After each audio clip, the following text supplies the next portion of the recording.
Жүйеде келісім шарт құру үшін құжаттар модулі, келісім шарттар ішкі модуліне өтіп, жаңа құжат батырмасын басыңыз. Жаңа құжат батырмасын басқан кезде, басты беттің оң жағында терезе ашылады. Экран бетінің оң жағынан құжат тілін таңдаңыз. Практика бойынша екі жақты келісім шарт ашылмалы тізімінен екі жақты келісім шарт батырмасын белгілеген кезде, экран бетіне құжат үлгісі ашылады. Келісім шарт нөмірі мен келісім шарт жасалған күн, біздің тарап жолы автоматты түрде толтырылады. Контрагентті қосу үшін жүйе бірнеше нұсқа ұсынады. Бірінші нұсқа, жүйеде мекемемен қол қоятын тұлға туралы деректер болған жағдайда, контрагент жолын таңдау арқылы келісім шартты толтыру. Контрагент жолының сол жағындағы батырманы басқан кезде бос өріс пайда болады. Пайда болған өрістің оң жағындағы батырманы басқан кезде терезе ашылады. Ең алдымен практика өтетін ұйымды іздеу өрісі арқылы ұйым атауын немесе бизнес сәйкестендіру нөмірін енгізу арқылы іздеңіз. Қажетті ұйым атауын басқан кезде, экранның оң жағындағы терезе автоматты түрде жабылып, келісім шарт толтыру бетінде қол қоюшы бос өрісі пайда болады.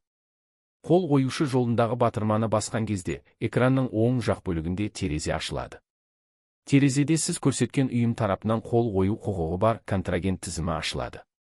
Аты жөні көрсетілген жолды белгілегеннен кейін, экранның оң жағындағы терезе жабылып, келісім шарт парағында автоматты түрде сіз көрсеткен тұлғаның аты жөні көрсетіледі. Контрагент жолын, білім беру бағдарламасын толтырып, ең алдымен сақтау батырмасын, әрі қарай жіберу қол қоюға батырмаларын басыңыз.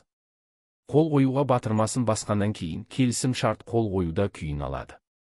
Екінші нұсқа, жүйеде қол қоятын тұлға туралы ақпарат болмаған жағдайда, контрагенттің электронды поштасына сілтеме жіберу арқылы келісім шартта контрагент туралы ақпарат көрсетуге болады. Контрагенттің электронды поштасы жолының сол жағындағы батырманы басу арқылы қол қоятын тұлғаның поштасын енгізуге арналған бос өріс ашылады. Электронды поштаны енгізіп, білім беру бағдарламасын толтырып болғаннан кейін, ең алдымен сақтау батырмасын, әрі қарай жіберу, контрагентке жіберу батырмаларын басыңыз. Контрагентке жіберу батырмасын басқаннан кейін, келісім шарт құрылды, контрагенттің келісуінде күйін алады. Жүйеде көрсетілген сілтемені көшіру арқылы контрагентке тікелей жібере аласыз. Контрагент құжатты қабылдағаннан кейін, келісім шарт күйі қол қоюда болып өзгертіледі. Екі жақты келісім шартқа университет тарапымен контрагент қол қойғаннан кейін оны келісім шарттар реестрі парақшасынан көре аласыз.